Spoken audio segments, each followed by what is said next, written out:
Hello and welcome back to Quarterlight, your car brochure channel. Today we'll be looking at the Renault 5, first generation.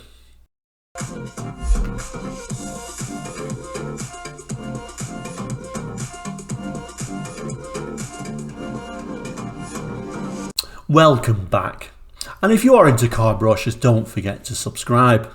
So the Renault 5 launched officially on the 28th of January 1972. It ran till 1985 as the first generation, sometimes referred to as the R5.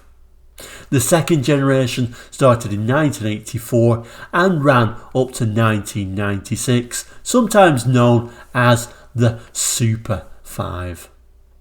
Now, right-hand drive versions didn't arrive till autumn of 1972, and this particular brochure is actually dated the 31st of July 1972.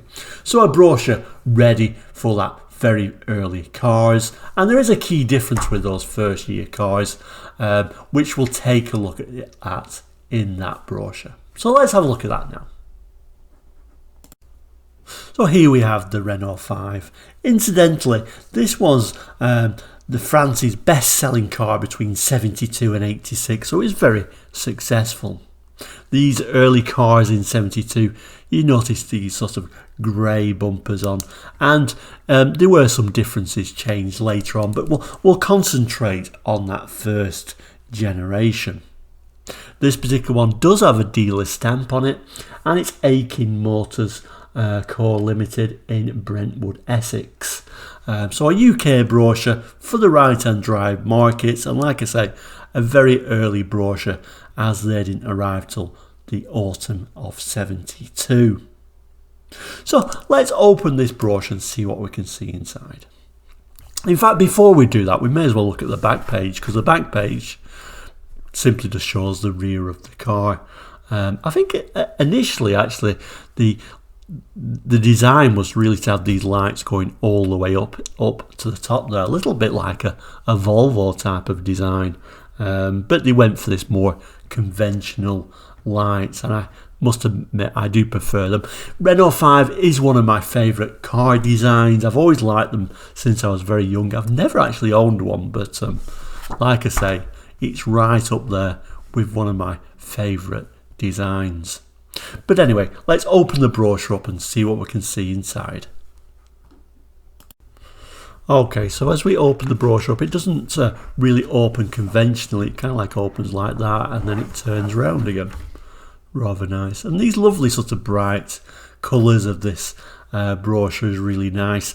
There was two models at this time, launched in January 72. Like I said, they had two models, the L and the TL, and there was only 3-door vehicles at this time, and like I said, I prefer the first generation. I think it's a far nicer, much simpler, less cluttered design.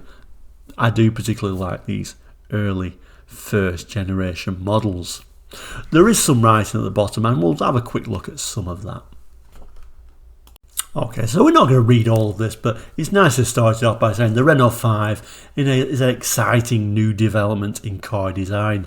2 cars in one, it says.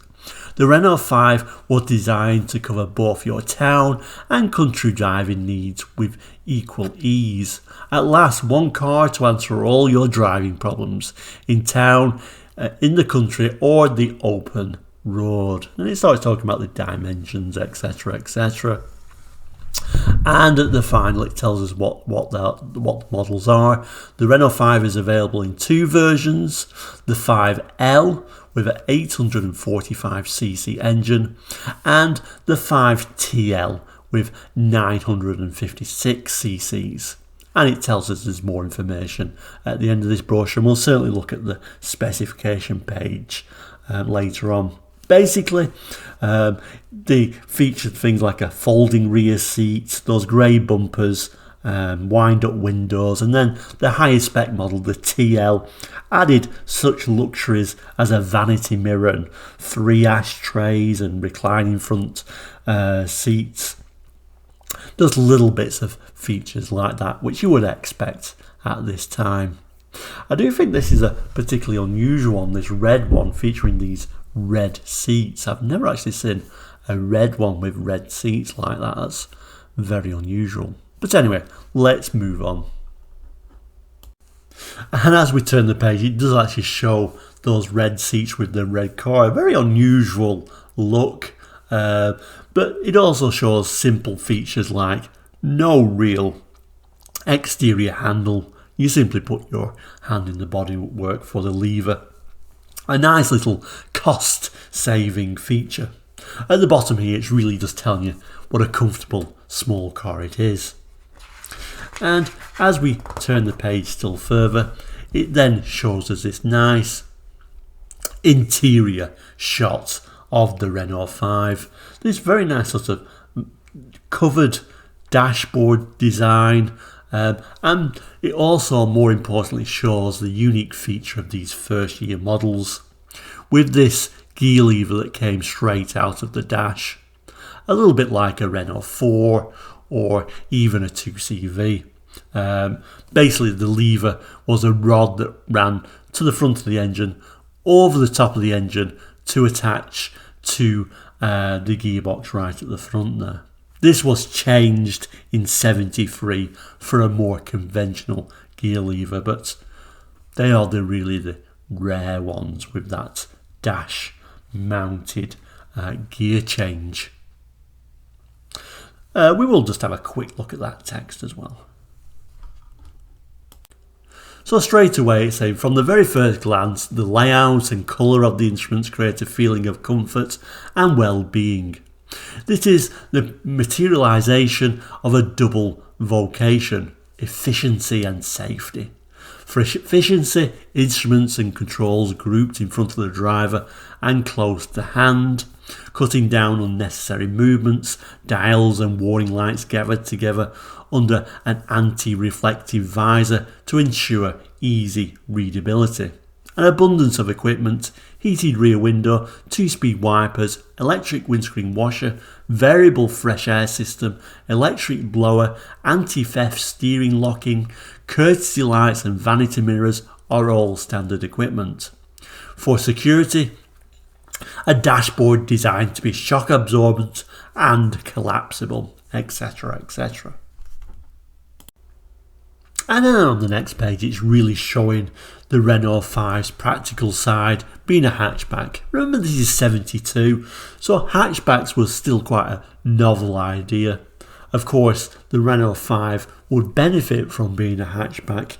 Like I say, it ran for a long time, and early 80s, hatchbacks were the car to have. And of course, later on, there was performance versions as well to gain sales from that sort of hot hatch era as well. It also had nice little features, like I say, like these reclining seats, this sort of vanity mirror. The spur wheel was mounted with the engine, so that created more space for luggage. You could get this roll back sunroof, a very French thing, reminds me very much of 2CVs. But overall, a very clever, very useful package. The back page is telling us that the Renault 5 TL is fitted with disc brakes at the front and drums at the rear. A nice little dialogue, a little bit about the seating and this zigzag springs creating a very comfortable supportive seat, and a little ventilation diagram before we actually get to the specifications proper. So let's have a look at that now. The all-important specification page for the Renault 5. It's showing the coachwork and chassis. Coachwork is an all-steel integral construction with bolt-on front wings for easy removal and replacement. I always liked that idea of having a bolt-on wing rather than a welded wing. It was obviously a lot easier for replacement. The hull being dipped to waist level in an anti-corrosive paint in production and further treatment with a protection underspray. The engine, so we've got a front wheel drive, of course, 4 cylinders in line. It's telling us further down the difference between the Renault 5L and that TL. So 845cc for the Renault 5L, 38 brake horsepower. The Renault 5 TL has got 47 brake horsepower in comparison with a 956cc engine. The transmission is a 4-speed all-synchromesh gearbox on both models. The brakes, the 5L had to cope with just drum brakes all round. The TL got disc brakes at the front. Tyres, if you're interested, 135 by 13s on the L, 145 by 13s on the TL. A little bit about safety features, interior trim, instruments and controls, before it actually compares the two models' equipment levels together. So the main little details about the TL, it got extras, like I say, about like that heated rear window, the individual reclining front seats, and what else did we get? We got armrests on the front doors. We also got the extra 2 ashtrays at the rear, a vanity mirror, passenger grabber handles, and that sunroof was an optional extra, only available on the 5TL. And there we have quite a nice little graphic showing those dimensions, the capacities, the date, of course, the final printed 31st of July 72, printed in England by Renault Limited, Western Avenue, London, W3. So like I say, a very early brochure for that launch to come. So the Renault 5 in the UK got lots of interest and lots of sales. Whether you was interested in these very budget orientated cheap forms of motoring, or if you was in the hot hatch crowd, there was some very good performance models out there before they was really killed off with the high insurance costs. For me though, it's these very early Renault 5s, particularly with those dash mounted gear levers, that are my favourites. Let me know what you think in the comments, and of course any of your personal experiences with the Renault 5. Thank you so much for watching today. There'll be many more brochure review videos coming very soon, so please do like and subscribe, and we'll see you soon. Take care and goodbye.